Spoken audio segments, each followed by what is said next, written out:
What's up, good people? Mark Holmes here, and as always, I want to say thank you all for watching, commenting, subscribing, and being part of the Joe Boo Sports Report. Without you guys, as well as you ladies, you know that this literally does not work. Hope you're having a great Taco Tuesday. Hope all your taco dreams came true.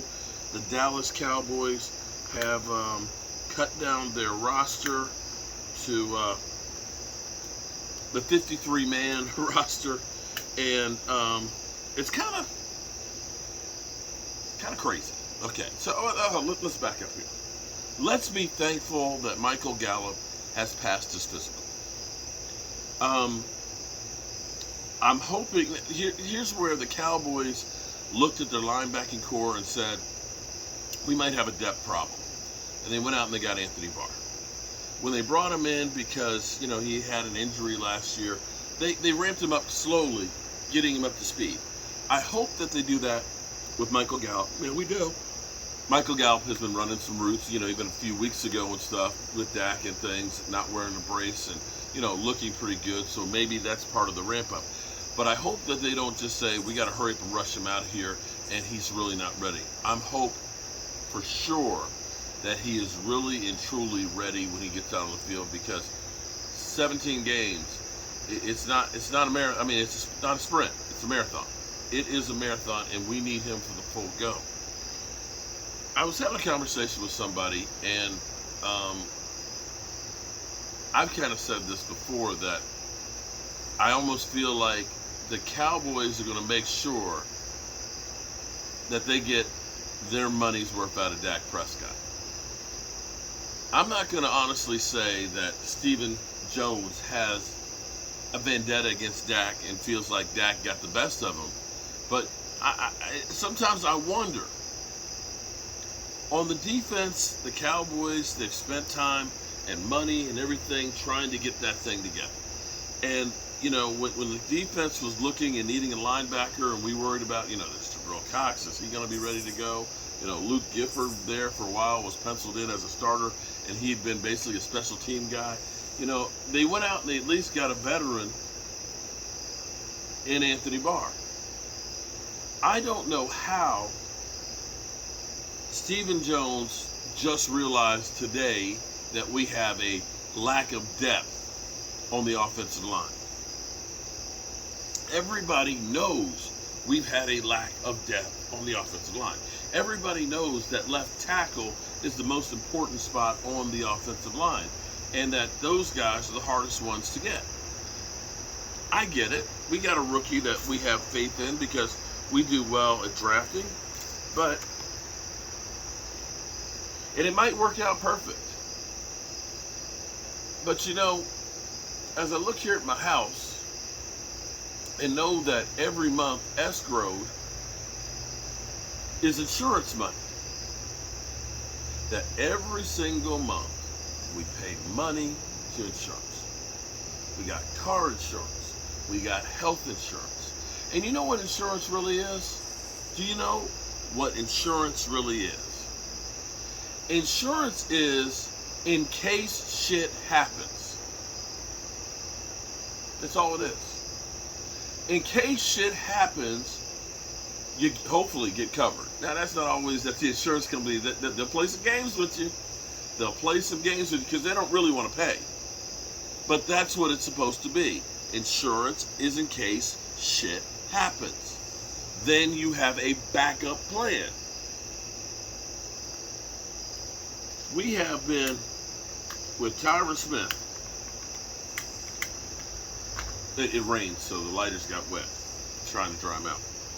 We have been with Tyron Smith, literally,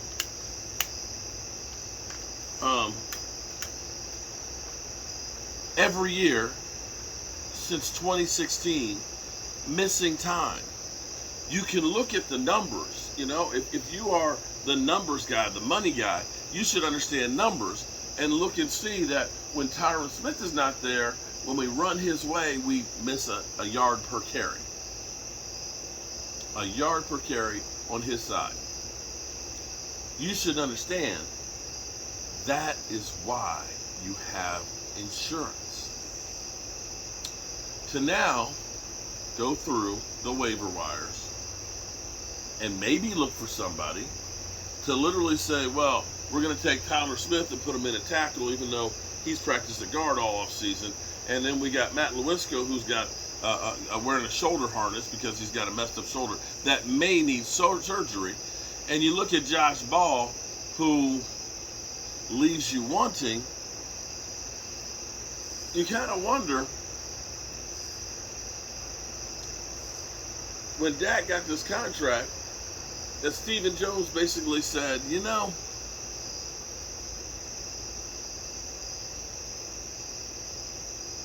you're going to earn that. I told you that you got to leave money on the table for others. Because if you take too much of the pie, there's no more pie to go around. Even though there's $20 million of pie still sitting there, they're not spending it. We're already hearing talking heads saying that Dak Prescott's got no excuses. No excuses. You know what other teams did? They looked and said, let's get the best talent we can. Let's get Tariq Hills. Let's get Devontae Adams. Let's get A.J. Browns. What did we get? We got nobody on offense. Oh, no, I'm sorry. We got James Washington on offense. And James Washington has been injured throughout OTAs and training camp. And maybe in about another 3 weeks, he might be ready. 3 weeks to maybe 7 weeks or 6 weeks. Yeah. This is really putting it all in Dak. But I'm going to say this. Because here's the funny thing. The Cowboys have made a lot of mistakes in the past that they've had players make up for.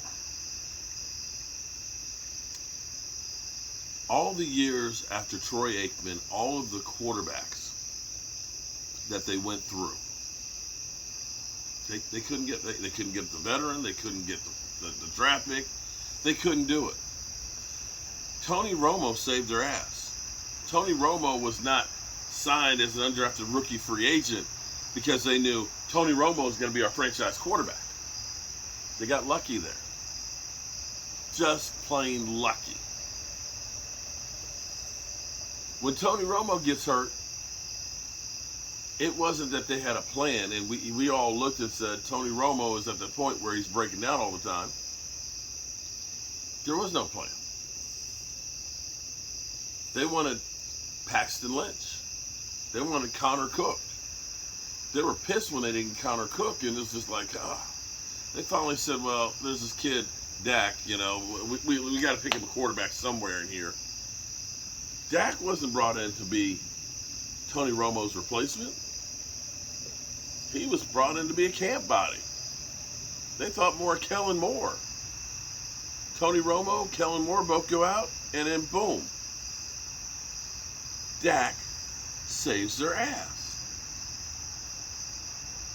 Take a look around the landscape and see how hard teams are having to work to find quarterbacks. How many quarterbacks Washington has gone through? They've gone through, Wentz is their 9th quarterback since Kirk Cousins. Since Kirk Cousins.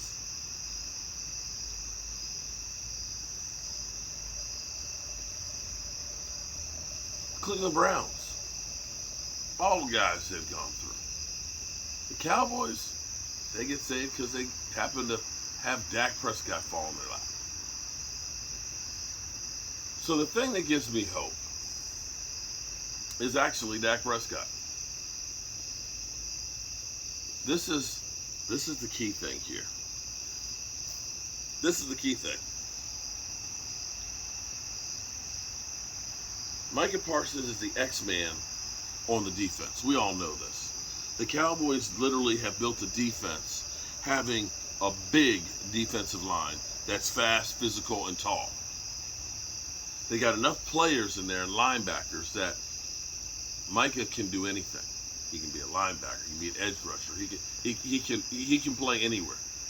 They're coming up with exotic defenses where literally they'll have one down lineman and four guys standing up. They're going to be rushing. They're going to be doing all kinds of stuff. So he's the X-Man. You don't know where he's going to line up. And I like that because then you're making teams have to look and find that guy. Tony Pollard is going to be our X guy. People keep saying, oh, he needs to be our full-time starter, bench Zeke. No, you don't. Zeke's blocking ability is truly going to be needed this year with Tyler Smith going to be taking his lumps at left tackle. Tony Pollard will be the X-Man that will help make up for Amari Cooper. We haven't seen it. They haven't shown it much, even in practice. Tony, practices that have been open. But I guarantee you they're doing all kinds of exotic stuff. All kinds of exotic stuff with Tony Pollard to make him like an Alvin Kamara. That pass-catching wide receiver. That guy that's going to get the ball in space. Because, see, Tony Pollard is great in space. He's not a guy you should run between the tackles all the time because his body's going to wear down. But you get a little swing pass. You get him in the slot with the ball in stride. He can take it to the house. Between Tony Pollard and Dak Prescott being in the shape that he's in right now and being able to roll out and move the pocket. This season, Kellen Moore, he's got a lot on his shoulders because you can't just say we're just going to out-muscle people and just run down people's throats. That we're just physically better. We're not going to be physically better on some teams. We're going to have to use some trickery. We're going to have to go ahead and play different games. And you know me, I'm Mr. 12 personnel. And if they do those things, if Kellen Moore can call a game and make people guess, we'll be okay. But Stephen Jones, sometimes you almost feel like he's sabotaging the team. Anyway, let me say thank everybody who's been here and been part of the channel. We've had so many of you in here commenting and being part of the live streams and everything else. I really and truly appreciate y'all. We're going to be working hard to bring you the best content, the best news, and we're definitely going to be trying to take care of you, the fan. And channel members, I've got some new stuff that's in the work that we're going to be having for you guys as well. So I'm going to end this for the night the way I always do.